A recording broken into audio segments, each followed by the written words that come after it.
اللہ کے رسول صلی اللہ علیہ وسلم کا کیا گناہ تھا؟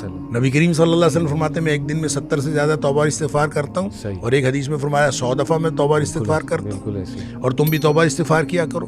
تو جب نبی پاک صلی اللہ علیہ وسلم ایک دن میں 100 دفعہ کرتے ہیں تو ہم کس بات میں، ہمیں تو سارا دن توبہ اور استغفار ہی کرتے رہنا چاہیے۔ جب نبی پاک صلی اللہ علیہ وسلم کرتے ہیں تو اس کا مطلب ہے یہ گناہ کی وجہ سے نہیں ہوتی، یہ مومن کی زندگی کا ایک منہج ہوتا ہے کہ وہ بار بار اللہ تعالیٰ کی طرف واپس آتا رہے، اس کی توجہ ادھر جاتی ہے، اس کی توجہ ادھر جاتی ہے، وہ واپس آئے، بار بار اپنا رجوع الی اللہ کرتا رہے، اور رجوع الی اللہ کو ری انشور کرتا رہے اور رینیو کرتا رہے۔ اور یہ انسان، یہ اللہ تعالیٰ نے یہ توبہ کا منہج دیا ہے اصل میں، جس کا جو انسان کی مومن کی زندگی کا منہج ہے۔ وگرنہ ایسا نہیں ہے کہ لازماً توبہ کرے، پہلے گناہ کرے پھر توبہ کرے، گناہ نہ بھی ہو توبہ کرے ایسے اور توبہ کرتا رہے اور رجوع الی اللہ کرتا رہے۔ لہٰذا کہ اگر کسی سے گناہ بار بار ہوتا ہے تو گناہ کی ریپیٹیشن امپورٹنٹ نہیں ہے، امپورٹنٹ ہے کہ آپ نے جب توبہ کی تھی تو اس وقت اللہ سے کیا عزم کیا تھا۔ واہ، بالکل صحیح۔ اگر اس کی کوالٹی ٹھیک ہے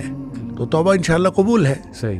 اور اگر اس میں بدنیتی تھی کہ ٹھیک ہے کوئی بات نہیں، ایک دفعہ میں معاف کروا لوں پھر دوبارہ دیکھتے ہیں، صحیح، اگر یہ بدنیتی تھی اس کی پہلی توبہ ہی قبول نہیں ہے، ریپیٹیشن کی کیا بات ہے۔ اللہ